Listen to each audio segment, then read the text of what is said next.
மறந்து போன கருணை. வணக்கம் குழந்தைகளே, இன்று நாம் ஒரு பெரிய யானையை சந்திக்க போகிறோம். அதன் மூலம் ஒரு சிறந்த பாடம் கற்றுக்கொள்ள போகிறோம். சரி, தயாரா? ஒரு அழகான பசுமையான காட்டில் பறவைகள் பாடின, குரங்குகள் ஊஞ்சலாடின, எல்லாம் மகிழ்ச்சியாக இருந்தது.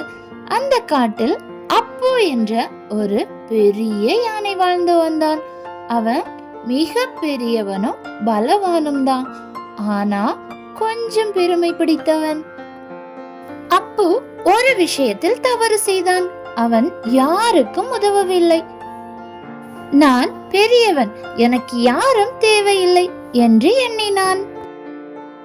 ஒரு நாள் ஒரு அணில் தன்னுடைய உணவை கீழே போட்டு விட்டாள். அவள் அப்புவிடம், அப்பு, தயவு செய்து எனக்கு உதவுகிறாயா? ஆனால் அப்பு கண்டு கொள்ளாமல் சிரிப்புடன் நடந்து சென்றான். நாட்கள் கழிந்தன. வெயில் அதிகமாகிவிட்டது. மரங்கள் உலர்ந்தன. மேகங்கள் திரும்பவே இல்லை. ஒரு மோசமான வறட்சி வந்தது. ஆறுகள் வற்றத் தொடங்கியது. விலங்குகள் மிகவும் பசித்தும் தாகமும் துயரமும் ஆக இருந்தன. அப்பு நீருக்காக எங்கெங்கோ நடந்தான். ஆனால் எங்கேயும் தண்ணீர் இல்லை. அவனுக்கு தாகமாகவும் களைப்பாகவும் இருந்தது. அப்போதுதான் அவன் உண்மையில் பலவீனமடைந்தான். அணில், முயல், கிளி, இந்த 3 சிறிய விலங்குகளும் அப்புவை கவனித்தார்கள்.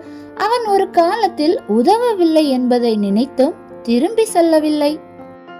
நாம் அவனுக்கு உதவ வேண்டும் என்றாள் அணில். கருணை மிகப்பெரிய சக்தி என்றது கிளி. அவர்கள் அனைவரும் சேர்ந்து ஒரு திட்டம் செய்தார்கள். அவர்கள் அப்புவை ஒரு ரகசிய பாதையில் அழைத்துச் சென்றார்கள். மறைந்த மரங்களுக்கு பின்னால் இருந்தது ஒரு அழகான குளம். அப்பு மகிழ்ச்சியாக தண்ணீர் குடித்தான். அப்பு சந்தோஷத்தோடு அவர்களை பார்த்து, நன்றி நண்பர்களே, நான் தவறு செய்தேன். இனிமேல் நான் மாற்றம் அடைவேன். மன்னித்து விடுங்கள். அந்த நாளில் இருந்து அப்பு மிக நற்குணமுள்ள யானையாக மாறினான். அவன் அனைவருக்கும் உதவினான், பகிர்ந்தான்.